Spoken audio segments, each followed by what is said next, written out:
সুপ্রিয় শিক্ষার্থীবৃন্দ, আসসালামু আলাইকুম রহমতুল্লাহ। আশা করি তোমরা সকলে ভালো আছো। কিশোর উদ্যানের পক্ষ থেকে যুক্তিবিদ্যার ক্লাসে তোমাদেরকে সকলকে স্বাগত জানাচ্ছি। আমি মোহাম্মদ জামশেদুর রহমান। আজকে যুক্তিবিদ্যার প্রথম পত্র আমরা আজকে নিয়ে আলোচনা করব, দ্বিতীয় পত্রের প্রথম অধ্যায়, এটা নিয়ে আলোচনা করব। আশা করি তোমরা সকলে ভালো আছো। আজকের ক্লাসে তোমাদের সকলকে স্বাগত জানাচ্ছি। শিক্ষার্থীদের পাশাপাশি আরো যারা আছেন এই ক্লাসটি উপভোগ করছেন তাদের সকলকে ধন্যবাদ। সুপ্রিয় শিক্ষার্থীবৃন্দ, তোমরা আশা করি জয়েন করে ফেলেছো, জয়েন করা শুরু করেছো। তোমরা তোমাদের ফ্রেন্ডদেরকে জানিয়ে দাও যে ক্লাস শুরু হয়ে গিয়েছে, খাতা কলম নিয়ে বসে পড়ো এবং শেয়ার করে দাও। ঠিক আছে, তাহলে আজকে আমরা যুক্তিবিদ্যার ফার্স্ট চ্যাপ্টার সেম পেপারে শুরু করব। তোমরা জানো সেটির নাম কি? যৌক্তিক সংজ্ঞা। চ্যাপ্টারের নাম হচ্ছে যৌক্তিক সংজ্ঞা। ওকে, তো দেখো, আমরা চলতি পথের জীবনে সবসময় বিভিন্ন সময় সংজ্ঞা দিয়ে থাকি, কারণ আমরা অনেক সময় অনেক কিছু বুঝি না, তাই না? তো আমরা অনেক সময় কি করি, সংজ্ঞা আর বর্ণনা এই দুটোর মধ্যে গুলিয়ে ফেলি। যেমন মনে করো যে একটা ছোট বাচ্চা, সে নতুন নতুন শব্দ শিখছে, তাই না? সে যখন বলছে যে তাকে বলা হচ্ছে জিজু, বা ভয় দেখানোর জন্য একটা কিছু বলা হচ্ছে, তো তখন সে জিজু বলতে বোঝানো যে একটা ভয়ের কিছু নানানভাবে আমরা অঙ্গভঙ্গি দেখায় বা আমরা বিভিন্নভাবে বোঝানোর চেষ্টা করি। বা অনেক সময় আমরা নতুন একটা টার্মিনোলজি যখন শিখি, যেমন যুক্তিবিদ্যা যখন ফার্স্ট শিখছি তারা একটা সংজ্ঞা শেখার চেষ্টা করেছি, কারণ সেই শব্দের একটি সংজ্ঞা থাকে, তাই না? তাহলে আমরা এই যে দৈনন্দিন জীবনে যে বিভিন্ন ধরনের শব্দগুলি ইউজ করে থাকি তার একটি অর্থ বোঝার চেষ্টা করি। সেই অর্থ বুঝতে যে আমরা কখনো সংজ্ঞা দিয়ে থাকি, কখনো বর্ণনার মাধ্যমে সেটি প্রকাশ করে থাকি। তাহলে যুক্তিবিদ্যায় আমরা যে মূল কাজটা কি বলতো, আমাদের যুক্তিবিদ্যায় অনুমান গঠন করা, যুক্তি গঠন করা। তাহলে যখন আমরা একটা 3 বাক্যের একটা যুক্তি গঠন করব যে সকল মানুষের মননশীল, সাপোজ জামশেদ একজন মানুষ, হয়তো জামশেদ মননশীল, তাহলে এই যে মানুষ পদটির একটা আমার জানা থাকা লাগবে যে মানুষ বলতে আসলে কাদেরকে বোঝাচ্ছে, আসলে কোন শ্রেণীর জীবকে বোঝাচ্ছে। তাহলে এই যে ব্যাপারটি, তাই না? কিংবা মুসলিম যখন বলছি যে মুসলিমদেরকে নিয়ে আমি একটা বললাম যে সকল মুসলিম হয়, মনে করো যে এশিয়াবাসী বা এশিয়াবাসীর অধিকাংশ হয় মুসলিম, তাহলে মুসলিম শব্দটিকে আমাকে আগে চিনতে হবে যে এটি কারা। তাহলে মুসলিম শব্দটিকে আমি যদি সংজ্ঞার মাধ্যমে স্পষ্ট করি তাহলে আমি সেক্ষেত্রে অনুমানটি হয়তো বা সঠিক হবে। তাই যৌক্তিক সংজ্ঞা, যুক্তিবিদ্যায় সংজ্ঞাটি নিয়ে আলোচনা যেটি অংশ করা সেটা হচ্ছে যৌক্তিক সংজ্ঞা। এটি অত্যন্ত গুরুত্বপূর্ণ একটি ব্যাপার, অনুমানেরই এটি একটি সহায়ক প্রক্রিয়া। ঠিক আছে, তাহলে আমরা যৌক্তিক সংজ্ঞার আলোচনায় চলে যাব, আলোচনা শুরু করে দিব। তো তোমরা সবাই তাহলে রেডি হয়ে গেছো, আশা করি সকলেই তোমাদের জয়েন করেও ফেলেছো আশা করি। তাহলে আমরা যৌক্তিক সংজ্ঞা নিয়ে কথা বলা শুরু করি, তাই না? তাহলে ফার্স্ট কথা হচ্ছে, তাহলে যৌক্তিক সংজ্ঞাটা কি? যৌক্তিক সংজ্ঞার সংজ্ঞা কি, নাকি?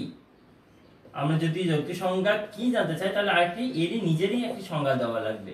সেটি হচ্ছে যৌক্তিক সংজ্ঞা, যেটি হচ্ছে যে যুক্তিবিদ্যার কোনো পদের অর্থ স্পষ্ট করার জন্য যে সমস্ত যে বাক্য ব্যবহার করা সেটি হচ্ছে সংজ্ঞা। কিন্তু যৌক্তিক সংজ্ঞার আরো আমরা সুনির্দিষ্টভাবে যদি সংজ্ঞা দিতে চাই তাহলে আমরা বলবো যাত্রার্থের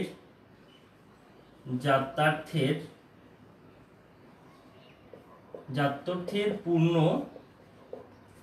বিবৃতি। আমরা যদি কোনো পদের শব্দটি উল্লেখ করি, কোনো পদের যাত্রার্থের পূর্ণ বিবৃতিকে যৌক্তিক সংজ্ঞা বলে। এটাই হচ্ছে যৌক্তিক সংজ্ঞার সংজ্ঞা। ওকে, যৌক্তিক সংজ্ঞা কাকে বলে? সেটি হচ্ছে কোনো পদের যাত্রার্থের পূর্ণ বিবৃতিকে যৌক্তিক সংজ্ঞা বলে।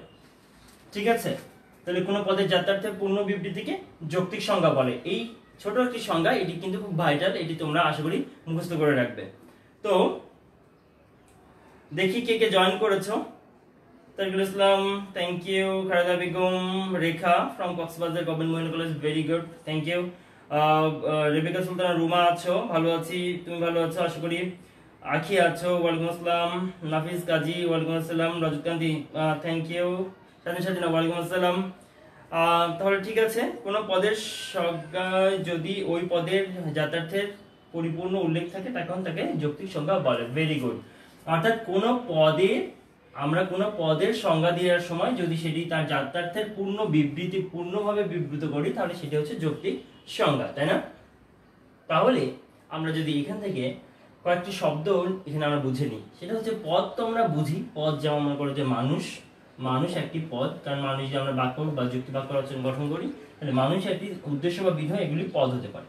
তাহলে মানুষ একটি পদ, পদের জাত্যার্থের পূর্ণ বিবৃতি। তাহলে জাত্যার্থ বলতে আমরা কি বুঝি সেটা আমরা একটু খেয়াল করবো। তাহলে জাত্যার্থ বলতে আমরা কি বুঝি? জাত্যার্থ হচ্ছে মূলত যে কোনো একটি পদের দুইটি দিক থাকে, তোমরা জানো। একটি পদ যেমন মানুষ, এই পদটির দুইটি দিক আছে, একটা হচ্ছে গুণগত দিক, একটা হচ্ছে গুণগত দিক, আর একটা হচ্ছে পরিমাণগত দিক। হ্যাঁ, পরিমাণগত দিক। তো এই পরিমাণগত দিককে আর গুণগত দিক, এই দুটি দিককে, গুণগত দিককে আর পরিমাণগত দিককে, গুণগত দিককে বলা হচ্ছে জাত্যার্থ দিকে যাচ্ছে এটি, মানে জাত্যার্থ, বা এটি হচ্ছে যে গুণগত দিক, আর পরিমাণগত দিক হচ্ছে ব্যক্তার্থ। তোমরা এটি জানো কিনা জানি না, এটা একটু খেয়াল রাখবে, এটি অবশ্যই খাতায় এইটি তুলে রাখো। সেটি হচ্ছে যে কোনো একটি পদ, মানুষ বলে না, যে কোনো একটি পদের ক্ষেত্রে, যে কোনো একটি পদের ক্ষেত্রে তার দুইটি দিক আছে, একটা হচ্ছে যে গুণগত দিক আর একটা হচ্ছে পরিমাণগত দিক। তাহলে পদের গুণগত দিককে আমরা বলছি জাত্যার্থ। জাত্যার্থ হচ্ছে শুধুমাত্র গুণগত না, আরো এক্স্যাক্টলি বলতে গেলে সারসত্তা। পদের গুণগত দিক, গুণের সারসত্তা কি হচ্ছে জাত্যার্থ। আর যেটা পরিমাণগত দিক সেটা হচ্ছে ব্যক্তার্থ। যেমন মানুষ পদের ক্ষেত্রে জাত্যার্থ হচ্ছে যার জীববৃত্তি, বুদ্ধিবৃত্তি, জীববৃত্তি, বুদ্ধিবৃত্তি প্লাস বুদ্ধিবৃত্তি, এটা হচ্ছে তার জাত্যার্থ। আর পরিমাণগত দিকটা কি? মানুষ, মনে করো যে যদি বর্তমান পৃথিবীর মানুষকে কল্পনা করি, তাহলে সাপোজ 750 কোটি, 750 কোটি, এই সমস্ত মানুষকে বর্তমান পৃথিবীর, এদেরকে আমরা মানুষ বলে উল্লেখ করছি।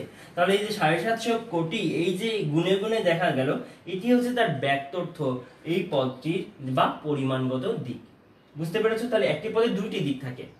আমরা দুইটি দিকের কথা কেন বললাম সেটা হচ্ছে, আমরা যৌক্তিক সংজ্ঞার অধ্যায়ে আমরা যে সংজ্ঞা দিচ্ছি সেখানে যে জাত্যার্থের উল্লেখ করার কথা বলছি, যে জাত্যার্থকে সম্পূর্ণভাবে যদি উল্লেখ করা যায় একটি পদের বর্ণনা দেওয়ার সময় বলো, বা পদের অর্থ উল্লেখ করার সময়, তাহলে সেটি সংজ্ঞা হবে তার জাত্যার্থটা কি? জাত্যার্থ হচ্ছে কোনো একটি পদের গুণগত দিক।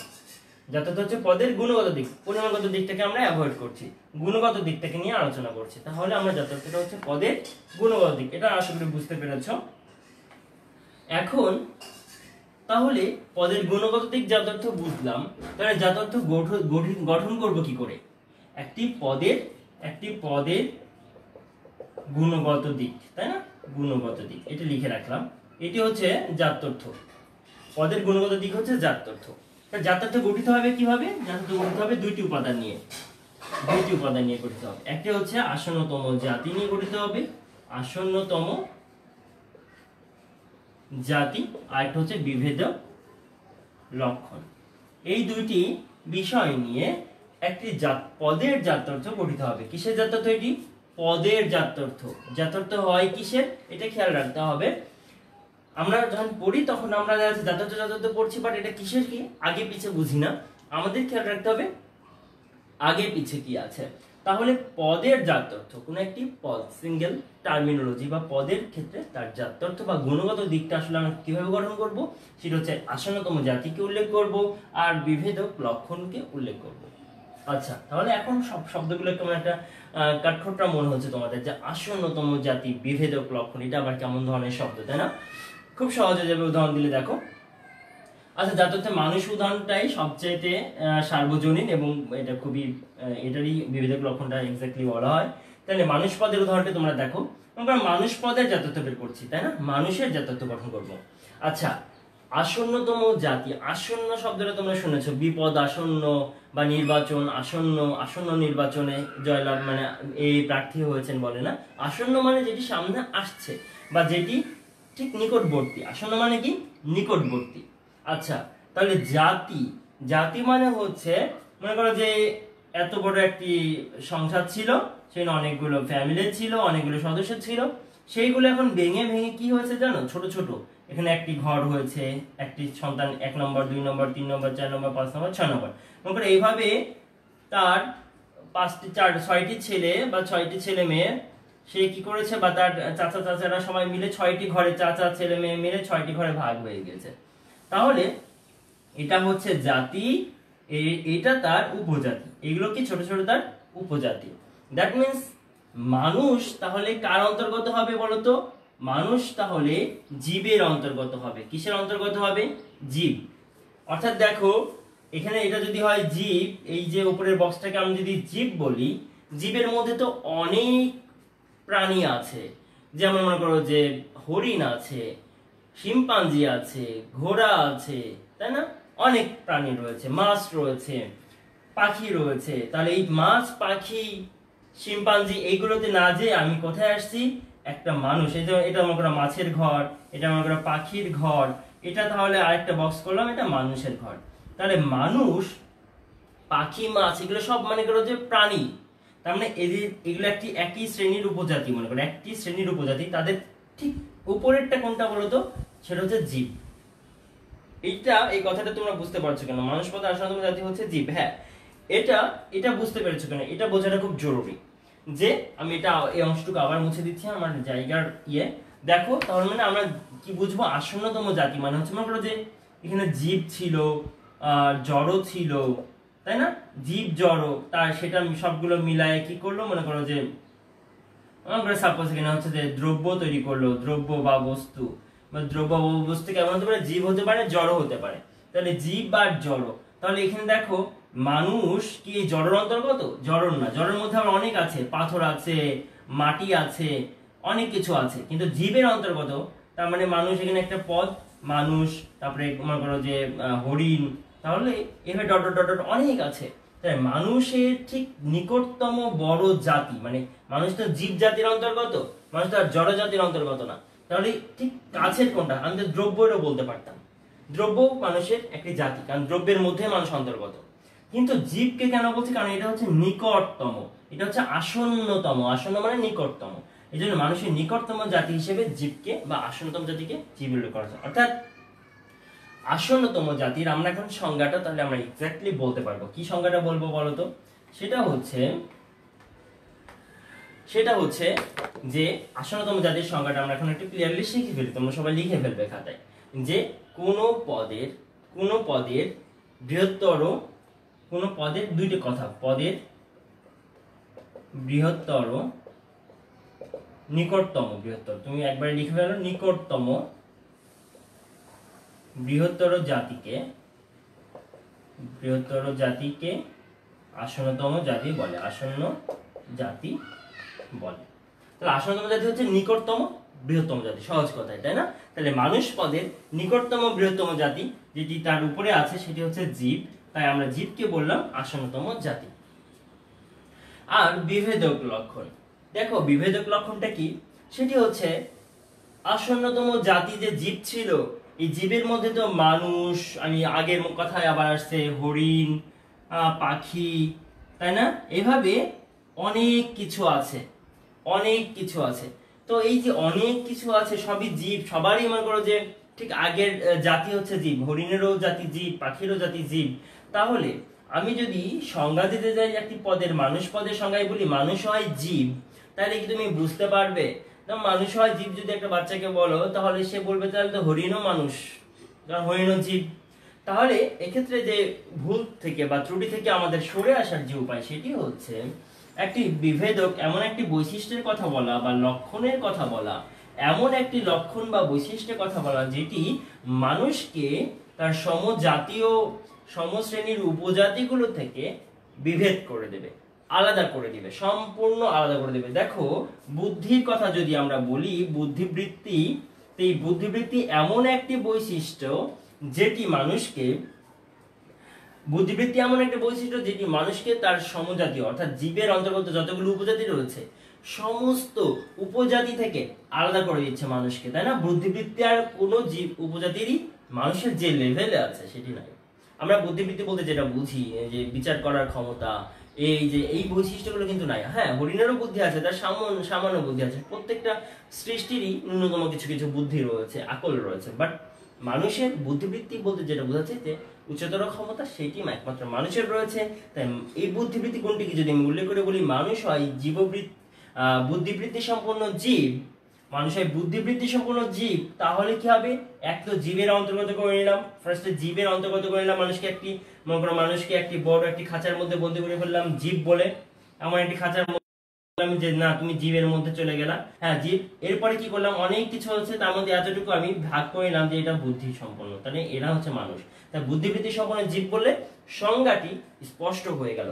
তাহলে কি হলো, পদের জাত্যর্থ আমরা গঠন করব আসন্নতম জাতি প্লাস বিভেদক লক্ষণ দ্বারা। অর্থাৎ তুমি এই সংজ্ঞাটা আবার আসো যে কোন পদের জাত্যর্থের পূর্ণ বিবৃতিকে যৌক্তিক সংজ্ঞা বলে। এটাকে তুমি যদি এটাকে বলো যে কোন পদের আসন্নতম জাতি ও বিভেদক লক্ষণ উল্লেখ করার মাধ্যমে যে সংজ্ঞা দেওয়া হয় তাই হচ্ছে যৌক্তিক সংজ্ঞা, তাও হবে। কারণ জাত্যর্থ উল্লেখ করা মিন্স মানে জাত্যর্থ উল্লেখ করা মানে হচ্ছে আসন্নতম জাতি উল্লেখ করা ও বিভেদক লক্ষণ উল্লেখ করা। তাহলে আমাদের এইটি জানা খুব জরুরি। পরীক্ষায় আসে আসন্ন জাতি বলতে কি বুঝো, বিভেদক লক্ষণ বলতে কি বুঝো, যদি এটা অন্য অধ্যায়ের সাথে সংশ্লিষ্ট তারপরে এই অধ্যায়ের ক্ষেত্রেও আসে। এবং জাত্যর্থ কিভাবে গঠিত হয়, জাত্যর্থ গঠিত আসলে আসন্নতম জাতি প্লাস বিভেদক লক্ষণ দ্বারা। এটা তোমাদের কাছে ক্লিয়ার কনসেপ্ট থাকতে হবে। তাহলে আমরা এই পর্যন্ত আসলে বুঝতে পেরেছি যে যৌক্তিক সংজ্ঞা কাকে বলে, জাত্যর্থ কিভাবে গঠিত হয়, আসন্নতম জাতি কাকে বলে, বিভেদক লক্ষণ কাকে বলে। হ্যাঁ, এই বিষয়গুলো আমাদের জানতে হবে। আর দেখি এ পর্যন্ত কে কি বুঝতে পেরেছো। বুদ্ধিবৃত্তি মানুষ হয়, বুদ্ধিবৃত্তি সম্পন্ন জীব, এর একদম খুব সহজ হয়ে গেছে না ব্যাপারটা। আমরা এই উদাহরণটা বুঝি, পরীক্ষা আসলে যেন আমরা লিখতে পারি যে আসন্নতম জাতি কাকে বলে, বিভেদক লক্ষণ কাকে বলে, বা জাত্যর্থ কিভাবে গঠিত হয়। এই তিনটি কোশ্চেনের আনসার যেন আমরা করতে পারি, তাহলে আমাদের এখানে আর কোনো ডিফিকাল্টিস নাই। ঠিক আছে, থ্যাংক ইউ। তাহলে সবাই আনসারিং করতে পারছো, যারা যারা পারবে আগে আগে ভেবে আনসার করবে। আমি খুব খুশি হই আমার স্টুডেন্ট আগে আগে আনসার করতে পারলে, ভেরি গুড। আচ্ছা, তাহলে আমরা যৌক্তিক সংজ্ঞা কাকে বলে এবং কিভাবে গঠিত হয় সেটি আমরা কিন্তু শিখে ফেলেছি, তাই না? এখন এখন আমরা যেটি করব সেটি হচ্ছে যে যৌক্তিক সংজ্ঞার প্রাসঙ্গিকতা পড়ব। এটা আসলে প্রয়োজনীয়তাটা পড়ব, সংজ্ঞার প্রাসঙ্গিকতা। প্রাসঙ্গিকতা তো আমরা বুঝো যে আমাদের আসলে কেন প্রাসঙ্গিক যৌক্তিক সংজ্ঞাটা।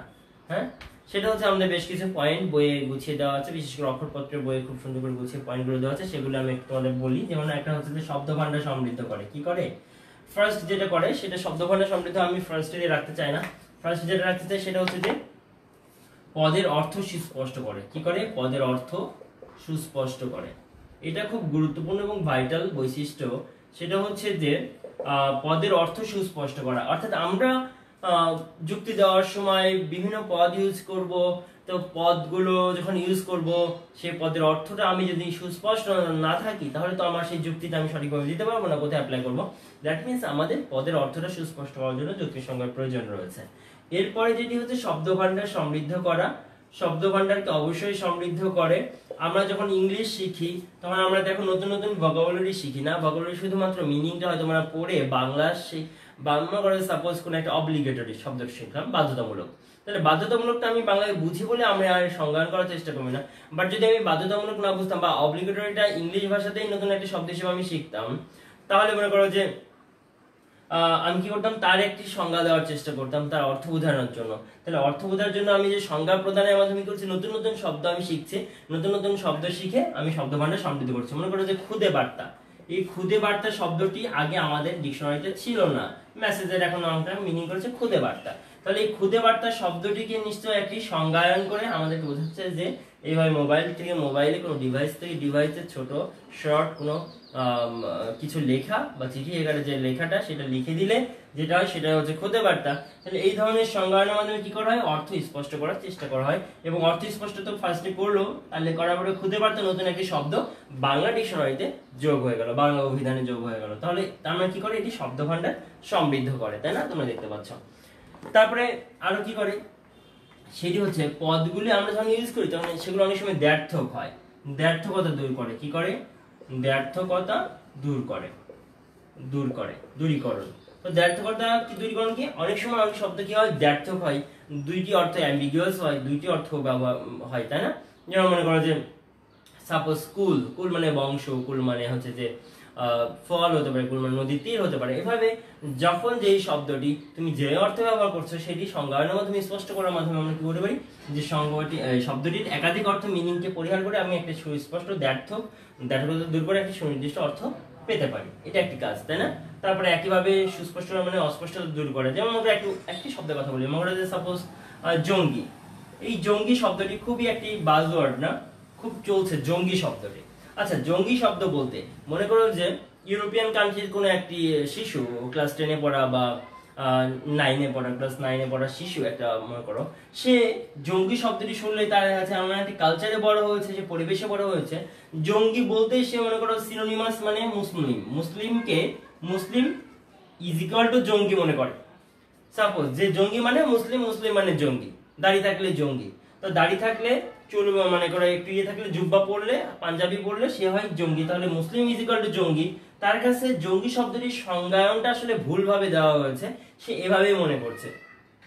তাহলে সে তখন একটা কি করবে, যে এই যে একটা যুক্তি তৈরি করবে যে এখানে যারা এই মসজিদে যারা হামলা চালিয়েছে তারা হয় জঙ্গি, এ হয় জঙ্গিরা হয় মুসলিম, এ হয় মুসলিম, অর্থাৎ সে হয় জঙ্গি। মনে করো সকল জঙ্গি হয় মুসলিম, তাহলে একজন তার একটা প্রতিবেশী একটা মনে করো তার একটা বন্ধু সে হয় মুসলিম, তাহলে সে হয় সেই তার নাম মনে করো যে সাপোজ হয়ে গেল শামসুল, শামসুল হয় জঙ্গি, শামসুল জঙ্গি হয়ে গেল তার কাছে। তাহলে এই যে ব্যাপারটা, তাহলে আমার জঙ্গি শব্দের আসলে এক্সাক্ট আমার অর্থটা জানা দরকার। সেক্ষেত্রে সংজ্ঞায়ন আমাদেরকে হেল্প করে। যুক্তিবিদ্যা যখন কি করে নতুন নতুন টার্মিনোলজিগুলো কি করে সংজ্ঞা দেওয়ার চেষ্টা করে। তাহলে এটা হচ্ছে ব্যাপার। তাহলে আমাদের যুক্তি সংজ্ঞায়নের বেশ গুরুত্ব রয়েছে। আমরা যুক্তি সংজ্ঞার প্রাসঙ্গিকতাগুলো এভাবে সংক্ষেপে 2-3 মার্কসের 2 মার্কসের জন্য আসতে পারে, সেটা আমরা আলোচনা করে দেব মোটামুটি, ঠিক আছে। তাহলে আরেকটি বিষয় হচ্ছে এই সমস্ত যুক্তি সংজ্ঞায়ন যেটা একটি সহায়ক প্রক্রিয়া যুক্তিবিদ্যার, যুক্তি সংজ্ঞার মাধ্যমে আমাদের কি করবে, যুক্তিবিদ্যায় যুক্তি প্রদানে আমাদেরকে সহায়তা করে, সামগ্রিকভাবে যুক্তি প্রদানে সহায়তা করে। এটি ছিল আমাদের প্রাসঙ্গিকতা। এখন আমরা যে বিষয়টি আসবো সেটি হচ্ছে সংজ্ঞা, যৌক্তিক সংজ্ঞা ও বর্ণনার মধ্যে একটি তুলনামূলক আলোচনা করব আমরা। কারণ যৌক্তিক সংজ্ঞা ও বর্ণনার সাথে আমরা প্রায়ই গুলিয়ে ফেলি। যৌক্তিক সংজ্ঞা আর বর্ণনা, ওকে, এই দুইটির মধ্যে আমরা প্রায়ই গুলিয়ে ফেলি। দেখো বাস্তব লাইফে চলতে গেলে আমরা অনেক সময় বোঝানোর জন্য নানাভাবে কথা বলে থাকি, কিন্তু আসলে যুক্তিবিদ্যা বা বই সবসময় কি করে, স্ট্রিক্ট রুল ফলো করে। কারণ তারা চায় যে এলোমেলো ভাবে কোনো কিছু না হোক, কোনো কিছু স্ট্রিক্টলি হোক। তো যুক্তিবিদ্যায় অবভিয়াসলি সুনির্দিষ্ট নিয়ম মেনে চলা হয়। সুনির্দিষ্ট নিয়ম মেনে পূর্ণ যাত্রার্থের উল্লেখ করে যে সংজ্ঞা দেওয়া হয় সেটাই হচ্ছে যৌক্তিক সংজ্ঞা। তাহলে এখানে তোমরা সংজ্ঞাটা দিয়ে দিবে। আর বর্ণনা তাহলে কি? আমরা কিন্তু নতুন টপিকে চলে এসেছি। তোমরা ডিয়ার স্টুডেন্ট এ পর্যন্ত তোমরা বুঝতে পেরেছো কিনা? ওয়ান টাইম খুব আচ্ছা, থ্যাংক ইউ রজতকান্তি, খালেদা বেগম। তাহলে তোমরা এই পর্যন্ত বুঝতে পেরেছো? খালেদা বেগম বুঝতে পেরেছে, বুঝেছে, ওকে, ভেরি গুড। তাহলে এখন আমরা আসছি সংজ্ঞা আর বর্ণনার মধ্যে, ঠিক আছে। এ পর্যন্ত যারা বুঝতে না পারলে বলে দাও আমাকে একটু, আর বুঝতে পারলে একটু বলে দাও যে বুঝতে পেরেছো। এখন আমরা আসছি সংজ্ঞা ও বর্ণনার একটি তুলনামূলক আলোচনায়, কম্পারেটিভ ডিসকাশন। এখন দেখো যৌক্তিক সংজ্ঞার আমরা ফার্স্টে কি করব, আমরা সংজ্ঞা তো আমরা জানি, আর বর্ণনা বলতে আমরা কি বুঝছি? বর্ণনা হচ্ছে কোনো পদের অর্থ স্পষ্ট করার জন্য, উদ্দেশ্য হচ্ছে কোনো পদের অর্থ স্পষ্ট করার জন্য কি করা, যাত্রার্থের উল্লেখ না করে। আমি যদি এই কথাটি মুছে দিই, তারপরে তোমার এখানে যে গুরুত্বপূর্ণ ব্যাপারটা সেটা হচ্ছে যাত্রার্থের উল্লেখ না করে, এখানে যাত্রার্থের উল্লেখ থাকবে না। উল্লেখ না করে কি করা হচ্ছে,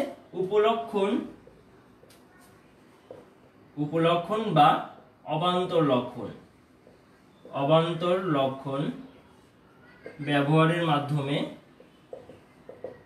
বা অবান্তর লক্ষণের উল্লেখ করে, যে অবান্তর লক্ষণ উল্লেখ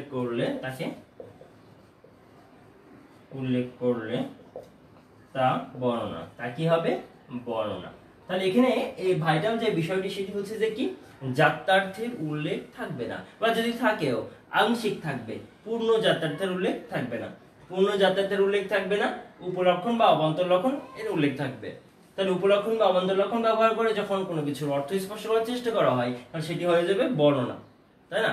এখন তাহলে আমাদের নতুন দুইটি শব্দ চলে এসেছে, একটি হচ্ছে উপলক্ষণ আর একটি হচ্ছে অবান্তর লক্ষণ। এই দুটি শব্দ আমরা পরিচিত হব আমাদের নিয়মের সাথে। আমি উপলক্ষণ অবান্তর লক্ষণের কথাটিতেও আসবো। একটু আমি সংজ্ঞা আর বর্ণনার সাদৃশ্য বৈসাদৃশ্যটা একটু বলে দিই, তারপর আমি লাস্ট উপলক্ষণ অবান্তর লক্ষণে তোমাদের সাথে কথা বলবো, টাইম আছে মোটামুটি। আচ্ছা, তাহলে দেখো সংজ্ঞা আর বর্ণনার মধ্যে সংজ্ঞাগত পার্থক্য তোমরা দেখতেই পেলে। এখন সংজ্ঞা ও বর্ণনার মধ্যে আরো কিছু পার্থক্য রয়েছে, সেটি হচ্ছে দেখো ফার্স্ট টাইম করার চেষ্টা করি না। তাহলে যৌক্তিক সংজ্ঞা আর বর্ণনার মধ্যে মিল রয়েছে কোথায় দেখো তো। এটিও পদের অর্থ স্পষ্ট করার চেষ্টা করে আর যুক্তি স্পষ্ট করার চেষ্টা করে, উদ্দেশ্য এক আছে, যদিও তাদের ওয়েটা ভিন্ন, তাদের রুট ভিন্ন, বাট উদ্দেশ্য এক আছে। হ্যাঁ, তাহলে কি উভয়ের ক্ষেত্রে পদের অর্থ স্পষ্ট করা, পদের অর্থ তারা স্পষ্ট করতে চায় উভয় ক্ষেত্রে, এটা একটা ফ্যাক্ট। পারুক আর না পারুক চেষ্টা করে পদের অর্থ স্পষ্ট করা উদ্দেশ্য, তাই না, উদ্দেশ্য উভয়ের। আবার যুক্তি সংজ্ঞা ও বর্ণনা উভয় ক্ষেত্রে কি করা হয়, যে জাত্যার্থ বা গুণের উল্লেখ করা হয়, বৈশিষ্ট্য, এটা একটা ফ্যাক্ট। গুণ বা বৈশিষ্ট্য সংজ্ঞাও যুক্তি সংজ্ঞা দেওয়ার সময় আমরা গুণ উল্লেখ করছি, বাট একটা হচ্ছে আসন্নতম জাতীয়, একটা বিভেদক লক্ষণ, এভাবে স্ট্রিক্টলি উল্লেখ করছি। আর বর্ণনাতে কি করছি, গুণ লক্ষণ উল্লেখ করছি, কিন্তু সেটা উপলক্ষণ বা অন্তর লক্ষণ, কিন্তু উভয় ক্ষেত্রে লক্ষণ উল্লেখ করছে। তাহলে এভাবে দেখা যাচ্ছে বেশ কিছু বিষয়ে আমরা এদের মধ্যে যুক্তি সংজ্ঞা এবং বর্ণনার মধ্যে সাদৃশ্য বা মিল দেখতে পাচ্ছি, তাই না, কিন্তু অমিলের জায়গাটা অনেক বেশি, তাই না, এখানে এদের মধ্যে অমিলটাই বেশি। আরেকটা বিষয় হচ্ছে যে উভয় কি করে আমাদেরকে পদের অর্থ জানতে সাহায্য করে, শব্দভাণ্ডার সমৃদ্ধ করতে সাহায্য করে, বর্ণনা যুক্তি সংজ্ঞা উভয় আমাদের শব্দভাণ্ডার সমৃদ্ধ করতে সাহায্য করে, এগুলো দিক থেকে মিল রয়েছে। তাহলে অমিলের জায়গায় আসি এবার, তাই না, অমিল কি রয়েছে দেখো। যৌক্তিক সংজ্ঞা আর বর্ণনা ফার্স্ট অমিল তো সংজ্ঞাতেই দেখতে পাচ্ছ, সংজ্ঞাটা এটি একরকম, এটি আর একরকম সংজ্ঞা। আরেকটি যে বিষয় সেটি হচ্ছে যে যৌক্তিক সংজ্ঞায় সুনির্দিষ্ট নিয়ম মেনে করা হচ্ছে, সুনির্দিষ্ট নিয়ম মেনে করা হচ্ছে, তাই না, এখানে সুনির্দিষ্ট নিয়ম আছে। কিন্তু বর্ণনা দেওয়ার ক্ষেত্রে বলো তো কোনো নিয়ম আছে, বলো, কোনো নিয়ম টিয়মের তোয়াক্কাই করা হয় না, বর্ণনা করছে মনের মাধুরী মিশিয়ে বর্ণনা করে দিলাম, কি নিয়ম আসন্নতম জাতি আর কি বিভেদক লক্ষণ এসব ভাবার টাইম নেই আমাদের, তাই না। তাহলে বর্ণনা করার সময় কোনো নিয়মের উল্লেখ নাই, আর এখানে সুনির্দিষ্ট, আর এখানে আমি যদি বলি নেই, সুনির্দিষ্ট নিয়ম নেই, এই ডট ডট ডট সুনির্দিষ্ট নিয়ম নেই, তাই না, বর্ণনা করার ক্ষেত্রে। আর যুক্তি সংজ্ঞার ক্ষেত্রে সুনির্দিষ্ট নিয়ম রয়েছে। আচ্ছা, তারপরে আর কি, যে আমরা এখানে দেখতে পাচ্ছি যে যুক্তি সংজ্ঞায় কি করা হয়, জাত্যার্থের পূর্ণ জাত্যার্থ উল্লেখ করা হয়। এখানে কি করা হয়, পূর্ণ জাত্যার্থ উল্লেখ করা হয়, পূর্ণ জাত্যার্থ থাকে। আর এখানে কখনোই কি থাকে না, পূর্ণ জাত্যার্থ থাকে না, এটা অবশ্যই আমি বলবো ডট ডট ডট একই কথা, পূর্ণ জাত্যার্থ থাকে না, এটা একটি বিষয়, তাই না। তারপরে এখানে কি, এখানে উপলক্ষণ, এভাবে তুমি বলো এখানে উপলক্ষণ কিংবা অবান্তর লক্ষণ, যেটাই দুটাই, অবান্তর লক্ষণ থাকে না, এক্ষেত্রে থাকে না, আর এখানে কি থাকে, এটা আমি অপোজিটলি বলতে পারি যে উপলক্ষণ বা অবান্তর লক্ষণ থাকে। তাই এইভাবে আমরা দেখছি যৌক্তিক সংজ্ঞা ও বর্ণনার মধ্যে বেশ কিছু পার্থক্য রয়েছে। এখানে আরেকটি বিষয় তোমাদের না বললেই না, সেটা হচ্ছে আত্মগত এবং বস্তুগত যে পয়েন্টটি, সেটা আমি তোমাদের বলতে হবে, তোমরা বুঝতে পারো না। আত্মগত আর এটি হচ্ছে সরি উল্টা হয়ে গিয়েছে। দেখো যৌক্তিক সংজ্ঞা হচ্ছে বস্তুগত, এটি হচ্ছে বস্তুগত, আর এটি হচ্ছে আত্মগত। এই দুটি শব্দ এর আগেও আমরা বিভিন্ন কিছু সাদৃশ্য বৈসাদৃশ্যের মধ্যে যুক্তিবিদ্যা, এটি খুব কমন একটি বিষয়, আত্মগত বস্তুগত, এটা আমাদেরকে চিনে নিতে হবে কোনটি আত্মগত কোনটি বস্তুগত, এটা একটা ফ্যাক্ট। সেটা হচ্ছে যে যৌক্তিক সংজ্ঞা তুমি সুনির্দিষ্ট নিয়ম মেনে দিচ্ছ, সুনির্দিষ্ট নিয়ম মেনে যখন যৌক্তিক সংজ্ঞা দিচ্ছ, তাহলে তোমার মনের মাধুরী মেশানোর কোনো সুযোগ নেই, আছে। তুমি চাইলেই কিন্তু মানুষ পদের যৌক্তিক সংজ্ঞা দিতে মানুষের বুদ্ধিবৃত্তি সম্পূর্ণ জীব না বলে বলতে পারবে না, মানুষের দুটি পা আছে, দুটি চোখ আছে, মানুষের চুল থাকে, মানুষের চুল কারো কালো হয় কারো সাদা হয়, এভাবে বললে আসলে সংজ্ঞা হবে না। তাহলে সেটা বস্তুগত বলা হচ্ছে, কারণ সিস্টেমেটিক্যালি মানুষ পদের যা আসন্নতম জাতীয় ও বিভেদক লক্ষণ তাই উল্লেখ করতে হচ্ছে, তাই বস্তুগত, এর কোনো তোমার আত্মগত নিজস্ব কোনো ব্যাপার নেই। আর বর্ণনা পুরোটাই আত্মগত, মানে এখানে তুমি নিজের মনের মাধুরী মিশিয়ে নানান জ্ঞান বুদ্ধির কাজে লাগিয়ে তুমি কি করতে পারো, বর্ণনা করতে পারো, এটা হচ্ছে আত্মগত। আর যেহেতু এটি বস্তুগত, তাই এটার কি আছে, মাত্রা, এটার মাত্রা সবসময় সমান, এর কোনো মাত্রা ভেদ নেই। মাত্রা ভেদ নেই মানে একই সংজ্ঞা, মানুষ পদের সংজ্ঞা, স্থান কাল পাত্রভেদে সব জায়গায় একই রকম, এর একই রকম মান বললে হয় সঠিক নাই ভুল। আর বর্ণনার ক্ষেত্রে এমন না, বর্ণনার ক্ষেত্রে বলবে হ্যাঁ ঠিক আছে, আর একটু কাছাকাছি হইলে ভালো হইতো, মানে বললো যে আচ্ছা ঠিক আছে ইয়ে রচনা লিখো, কোভিড-19 নিয়ে রচনা লিখো, কোভিড-19 নিয়ে তুমি শুরু করলা যে কোভিড-19 এখানে হয়েছে ওখানে হয়েছে এমন হয়েছে, হইলে 15 দিনের মধ্যে মানুষ মারা যাচ্ছে, কেউ মরছে কেউ মরছে না, এভাবে অনেক বর্ণনা দিলা। তারপরে একজন বললো যে ঠিক আছে কিন্তু খুব বেশি ভালো হয়নি, তাহলে এটা হচ্ছে মাত্রা। সে তোমাকে 10 মার্কসের মধ্যে 7 মার্কস দিল, 10 মার্কসের মধ্যে আরেকজন দেখলো সে তোমাকে 5 মার্কস দিল, একজন 10-এ 9 দিল, বাট তার মানে কি মাত্রা ভেদ আছে। মানে বললো যে খুব ভালো হয়েছে, খুব খারাপ হয়েছে, না মাঝামাঝি হয়েছে, মাত্রাভেদ আছে। এই জন্য এর মাত্রা মানে মাত্রাগত পার্থক্য রয়েছে, মানের পার্থক্য রয়েছে। আর এখানে কোনো মানের পার্থক্য নেই, এখানে হয় সঠিক অথবা ভুল, সংজ্ঞা হইলে হয়েছে, না হলে তো সংজ্ঞায় হয় না। ঠিক আছে, এই বিষয়গুলো খুবই গুরুত্বপূর্ণ। যুক্তি, সংজ্ঞা এবং বর্ণনার মধ্যে এই পার্থক্যগুলো তোমরা মূলত মাথায় রেখে বাকি পার্থক্যগুলো তোমরা মোটামুটি 7-8টা পার্থক্য তোমরা মাথার মধ্যে একটু গেঁথে নিবে। তোমরা একটু এগুলো খাতায় নোট ডাউন করবে, সংক্ষেপে সংক্ষেপে বইয়ে একটু বেশি ডিটেলস থাকে, সেগুলো তুমি মুখস্থ করাও টাফ এবং পরীক্ষায় খাতায় ডেলিভার করাও টাফ। তোমাদের জন্য যেটা কাজ, সংক্ষেপে সংক্ষেপে আমি যেভাবে সংক্ষেপে সংক্ষেপে লিখি সেগুলো তোমরা আশা করি তোমরা নোট খাতায় এগুলো তুলে ফেলবে। ওকে, তাহলে ক্লিয়ার দেখা যাচ্ছে না? না আসলে এই মোবাইলের এই আলোটা বারবার আপ ডাউন করে, এই জন্য সমস্যা। আচ্ছা, রুমা কি লিখেছ? যে গুণ বৈশিষ্ট্য, আচ্ছা ঠিক আছে, ভালো লিখেছো, থ্যাংক ইউ। আচ্ছা দেখো, যে বিষয়টি হচ্ছে যে আজকে আমরা কি কি পড়লাম, যৌক্তিক সংজ্ঞা পড়েছি, এটা আমরা আশা করি বুঝতে পেরেছি। বলো, এটা পড়ে বুঝতে পেরেছি তাই না? তারপরে আমরা জাত্যর্থ কি সেটা পড়েছি, বুঝতে পেরেছি। আসনতম জাতি, আসনতম জাতি আমি কিন্তু নেক্সট দিন তোমাদেরকে ধরবো, সংজ্ঞা ধরবো সরাসরি। তোমরা নেক্সট দিন এইগুলো আমি যেগুলো লিখে দিচ্ছি এগুলোর প্রত্যেকটি সংজ্ঞা ধরবো, একটি করে উদাহরণ ধরবো। তোমরা আমাকে মেসেজে লিখে দিবে, রিপ্লাই কমেন্টে লিখে দিবে এগুলোর সংজ্ঞা কি, এগুলো অবশ্যই পড়ে রাখবে। সংজ্ঞা, বর্ণনার সংজ্ঞা তোমরা পড়বে, বর্ণনা কি, ঠিক আছে। এখন আমি যেটা বলছিলাম উপলক্ষণ আর অবান্তর লক্ষণ, এটা নিয়ে আজকে আলোচনা আর না বাড়াই, আসলে ক্লাস টাইম 38 বেজেই গেছে।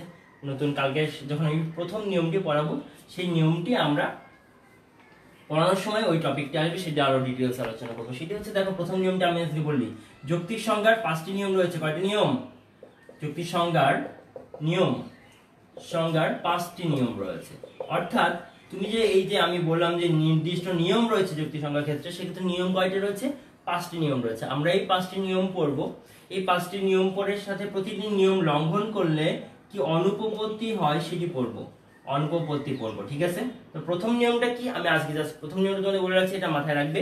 সেটা হচ্ছে যে কোন পদের সংজ্ঞা দেওয়ার সময় পূর্ণ যাত্রার্থ উল্লেখ করতে হবে। কি করতে হবে? সংজ্ঞা দেওয়ার সময়, যৌক্তিক সংজ্ঞা দেওয়ার সময়, দেওয়ার ক্ষেত্রে পূর্ণ কি করতে হবে? পূর্ণ যাত্রার্থ উল্লেখ করতে হবে। এইটি খুব গুরুত্বপূর্ণ নিয়ম। এখান থেকে 4 রকমের ভুলের সৃষ্টি হয়। পূর্ণ যাত্রার্থ উল্লেখ করতে হবে, কমও নয় বেশিও নয়। ওকে, কথাটা যদি তুমি যোগ করে দাও, কমও নয় বেশিও নয়, এইটি মাথায় রাখো। এটি থেকে আমরা 4টি যে ভুল পাবো সেটি আমরা পড়ে ফেলবো। যে কোনো পদের যৌক্তিক সংজ্ঞা দেওয়ার ক্ষেত্রে পূর্ণ যাত্রার্থ উল্লেখ করতে হবে, বেশিও নয় কমও নয়, ঠিক আছে। আশা করি আগের দিন নেক্সট সপ্তাহের ক্লাসে তোমরা আমার প্রথম থেকে যে অনুপপত্তি ফ্যালাসিগুলো হয় সেই অনুপপত্তিগুলো আমরা শিখে নিব যুক্তি সংজ্ঞা নিয়মের সাথে। আচ্ছা, গতকালের ক্লাসে কে যেন বলেছিলে যে কি কি বিষয় যেন তোমাদের আমি আনসার করতে পারিনি, একটু আজকে বলো তো। যে গতকালের ক্লাসে তোমরা ওই যে কে কি যেন জানতে চেয়েছিলে, আমি আনসার করার টাইম পাইনি। তোমরা যদি এসে থাকো, কে যেন বলেছিলে কোন অধ্যায়ে যেন, আমি ভুলে গিয়েছি। তোমরা যদি তোমার এখন যদি সেই গতকালের ক্লাসে যে বলেছিলে আনসার পাওনি, সেই কোশ্চেন এখন করতে পারো চাইলে, অথবা আমি এখন ক্লাসটি শেষ করে দিব, ঠিক আছে। ওকে, পিনাক আনসার, পিনাক লিখেছে কি, লিসা লিখেছে 5টি, ভেরি গুড, নিয়ম রয়েছে। তারপরে রজতকান্তি বুঝেছে, সবাই বুঝতে পেরেছে। আজকের ক্লাসটা আমি এখানে শেষ করে দিচ্ছি, আজকে এই পর্যন্তই থাক। আগামী দিনে ক্লাসে আগামী সপ্তাহে সোমবারে তোমাদের সাথে আবার দেখা হবে 12টার সময়। তখন আমি যুক্তি সংখ্যার নিয়মগুলি উল্লেখ করবো এবং নিয়মের ফার্স্ট 2-3টি নিয়ম আমি উল্লেখ করবো। সেগুলো খুবই ভাইটাল, কারণ সব স্টুডেন্টরা কি করে পেঁচিয়ে ফেলো তোমরা একটার সাথে, যে অনুভূতিগুলো রয়েছে সেগুলো তোমরা ক্লিয়ার হয়ে যাবে আশা করি। আজকে এই পর্যন্তই, তোমরা আশা করি ভালো থাকবে। তোমাদের জন্য দোয়া রইল, আমার জন্য দোয়া করবে। আল্লাহ হাফেজ।